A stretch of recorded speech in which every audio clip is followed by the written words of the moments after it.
Bonjour Laura Rapp. Bonjour. Vous témoignez, et c'est un témoignage très important qui s'appelle « Tweeter ou mourir ». On ne peut pas résumer mieux ce qui vous est arrivé. C'est publié chez Michalon. Ce témoignage-là, c'est celui d'une femme pour être celui de beaucoup d'autres femmes, dont certaines d'ailleurs perdent la vie. Vous avez décidé, vous, que vous n'acceptiez pas de mourir sous les coups de votre conjoint. Tout à fait. Alors, ce qui s'est passé, c'est que j'ai subi plusieurs années de violences conjugales. Et dans la nuit du 16 au 17 avril 2018, j'ai failli mourir sous les coups de mon ex-conjoint devant ma fille. C'était le soir de trop, où ce soir, il avait décidé de me tuer. Il m'a enfermée à clé dans l'appartement. Il m'a étranglée à plusieurs reprises sous les yeux de ma fille. J'ai cru mourir d'ailleurs devant elle. Et il y a un miracle qui s'est produit, c'est les voisins ont frappé à la porte, ce qui a fait arrêter la strangulation. J'arrivais plus à respirer. Ils ont frappé. Mon ex-conjoint a lâché prise. Et ensuite, j'ai rampé pour aller chercher un double des clés. J'ai réussi à ouvrir la porte, je me suis écroulée. Et les voisins étaient en train d'appeler la police. Ensuite, la police est arrivée peu de temps après. Oui, quand je disais, c'est quelque chose de tristement commun. Oui. Vous témoignez pour toutes les femmes et celles qui sont victimes de ce qu'on appelle des féminicides et qui meurent. Tout à fait. Aujourd'hui, mon témoignage, c'est pour montrer aussi la réalité de ce qui se passe en France. C'est pour toutes les victimes de violences conjugales. Et c'est bien au-delà aussi. Ce livre, il est dédié à ma fille, qui est également victime. C'est ces enfants qui sont oubliés de la justice, qui sont oubliés de la République, et que ma fille, en fait, elle est autant victime. Et c'est aussi pour eux que je témoigne aujourd'hui. Oui, c'est un témoignage magnifique. Alors, le titre, « Tweeter ou mourir », il veut dire tout simplement qu'à un moment donné, vous n'aviez plus d'autre solution que d'envoyer un tweet. Alors, ce qui s'est passé, c'est que mon ex-conjoint a été arrêté cette nuit-là. Il a fait sa garde à vue. Il a été placé en détention provisoire pour tentative de meurtre. Alors, l'instruction, au départ, s'est plutôt bien déroulée. Et tout d'un coup, 10 mois après, je n'ai pas compris ce qui s'est passé. Le 14 février 2019, il a été relâché contre toute attente, en attente de son procès, alors qu'un mois et demi avant, il avait fait une demande de mise en liberté qui avait été refusée, même en appel, en disant qu'il était dangereux d'un point de vue criminologique avec des boissons alcoolisées, qu'il y avait toutes les preuves comme quoi il avait essayé de me tuer, qu'il encourait la perpétuité, qu'il ne devait pas être relâché. Donc, si vous voulez, je n'ai pas compris. Et même cette nuit-là, sachant que je n'ai pas été prévenue quand il a été relâché. C'est le 15, le lendemain, c'est son avocate qui a contacté la mienne fortuitement pour demander un document. Et ensuite, mon avocate m'a contactée pour dire que mon ex-conjoint avait été libéré. Et là, j'avais l'impression que le sol s'ouvrait devant moi. J'ai même eu un moment où j'étais sur ma terrasse, j'ai eu envie de sauter pour que ça s'arrête. J'ai ressenti une trahison, un coup de couteau dans le dos parce que j'avais déposé plainte. Il faut beaucoup de courage. Il n'y aurait pas eu les voisins, je serais morte. Et là, j'ai senti que j'allais être abandonnée par la justice, que j'allais pas devoir me battre que contre mon ex-conjoint, mais contre la justice. Alors, il avait un contrôle judiciaire, il était censé résider hors Île-de-France. Or, cette résidence, je la connaissais bien, c'est une résidence qu'il avait héritée de son père qui est décédé et qui n'était pas habitable. Il avait été vu en région parisienne. Et il avait interdiction de rentrer en contact avec moi et notre fille, mais mon avocate m'a dit qu'il faut des preuves pour dire qu'il ne vivait pas là où il vivait. Donc j'ai engagé un détective privé à mes frais. Donc j'ai fait le travail en fait que la justice aurait dû faire, vérifier son lieu de domicile. Et le détective a bien dit que justement il ne vivait pas là. On a envoyé le rapport à la juge d'instruction qui n'a jamais répondu. Ensuite, je me suis retrouvée nez à nez avec lui le dimanche de Pâques devant chez mes parents. Parce que le dimanche, en fait, j'avais repris le travail, je travaillais. Et ce jour-là, j'ai encore eu de la chance. Mon père m'a ramenée à ma voiture alors qu'il ne me ramenait jamais à ma voiture. J'avais des horaires habituels.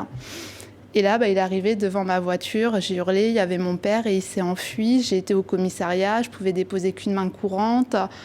Ensuite, mon avocate a essayé de contacter la juge d'instruction en vain, toujours pas de réponse. Ensuite, il y a eu encore d'autres faits et la juge d'instruction n'a jamais répondu une seule fois à mon avocate à ces différentes infractions. J'avais l'impression de me sentir traquée. Je me suis dit, mais quand est-ce que je vais mourir ? J'avais peur pour ma fille. J'avais déménagé. Il m'avait retrouvée là, en fait, la ville où je venais de déménager. Et si vous voulez, j'ai cherché tous les moyens. Je me suis dit, la justice m'abandonne. Les policiers, eux, voulaient me protéger avec ma fille, sauf que dans une instruction criminelle, ça ne pouvait être que la juge qui donne l'ordre de faire arrêter mon ex-conjoint. Et elle ne l'a pas fait, donc je me suis dit, j'ai fait des recherches, j'ai rencontré une féministe, Sophia, très engagée, qui a été choquée de mon histoire. Elle m'a dit qu'il fallait que je demande un téléphone grave danger, chose que j'ai faite via une association. L'association m'a dit qu'elle allait plaider ma cause auprès du procureur, j'ai jamais eu de réponse. Donc j'ai eu des dysfonctionnements à tous les niveaux, c'est comme si c'était la fatalité, on me disait que j'étais en danger de mort, mais finalement, on me le fait constater et tout le monde m'abandonne.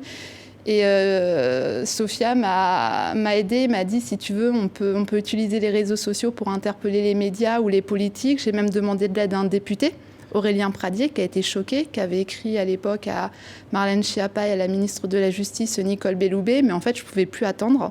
J'avais peur, d'où mon titre « Tweeter ou mourir », c'est parce que j'aurais préféré ne pas tweeter, que la justice me protège. Mon avocate ne voulait pas, mais elle avait raison, hein. Sur le coup, hein, c'est normal. Et le 14 mai 2019, j'ai tweeté. C'était des bouteilles en fait que j'ai lancées. Je n'ai pas pensé aux conséquences en fait du tweet ou à faire la une de plusieurs médias. Et ce qui s'est passé, encore une fois un miracle. Il y a une chaîne de solidarité qui s'est mise en place. Beaucoup d'internautes ont été choqués. Au bout de 2 heures, même pas, les premiers médias m'ont contacté. Et en fait, Twitter et les médias m'ont sauvé la vie. Une semaine après, il a été remis en détention provisoire pour toutes les infractions qu'on dénonçait avec mon avocate. Oui, et il a perdu son droit parental. Alors tout à fait. Alors il a été condamné par la cour d'assises en décembre 2019 à 8 ans de réclusion criminelle et 5 ans de suivi socio-judiciaire, sachant qu'ils ont reconnu ma fille victime. Mais la cour m'a refusé la déchéance des droits parentaux. Ça m'a anéanti en disant que ça ne remettait, que la tentative de meurtre ne remettait en aucun cas en cause ses qualités paternelles, ce qui est une honte. J'ai fait appel. L'avocate générale a fait appel aussi. Et c'est vrai que le 21 septembre 2020, c'est une décision exceptionnelle puisque j'ai obtenu la déchéance des droits parentaux. On a reconnu qu'un homme qui essaye de tuer sa compagne n'est pas un bon père. Oui, c'est un témoignage incroyable et bouleversant. C'est pour ça que je voulais vraiment vous entendre, Laura Rapp. Parce que derrière vous, il y a des visages de femmes qui s'ajoutent à la liste, je le disais, de celles qui perdent la vie. Vous ne l'avez pas perdue, vous auriez pu la perdre. Vous dites il faut changer les choses. Aujourd'hui, je pense qu'il y a tout à revoir.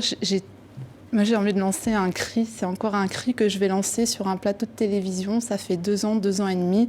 J'en appelle au président de la République, j'en appelle au ministre de la Justice de penser aux victimes. Le système judiciaire, tous les jours, ça ne s'arrête pas. Tous les jours, on a des témoignages des victimes.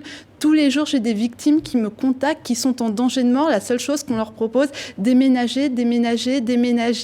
On a un problème aussi au niveau de la protection des enfants.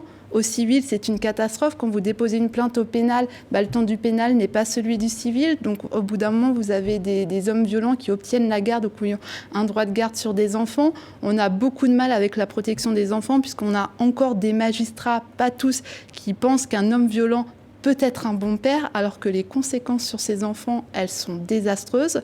La justice, elle manque de moyens humains et financiers. Ça, c'est clair et net.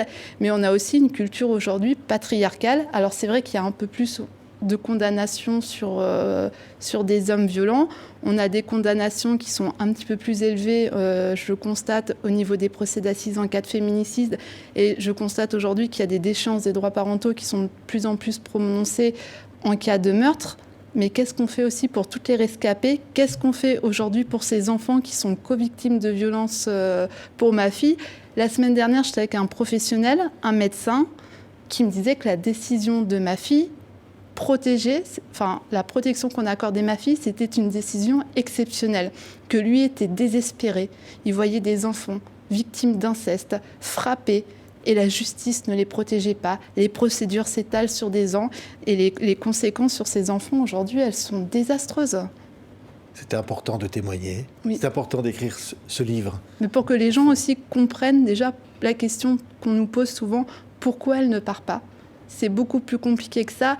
Et comprendre aujourd'hui ce système judiciaire. Moi, j'aimerais aujourd'hui, c'est vrai qu'on a tendance, on parle toujours des criminels. Il n'y a pas longtemps, la semaine dernière, le ministre de la Justice, dans une émission, a dit qu'il était le ministre des prisonniers et de l'administration pénitentiaire. Moi, j'aimerais aussi qu'ils disent qu'il est le ministre des victimes. Les mots ont de l'importance, les mots ont de la puissance et il est temps que les politiques nous regardent droit dans les yeux et nous écoutent. Merci Laura Rapp. Ça s'appelle Tweeter ou mourir. Tweeter est devenu mon seul recours et vous a sauvé la vie. Merci Laura Rapp Merci d'avoir à été vous. avec nous.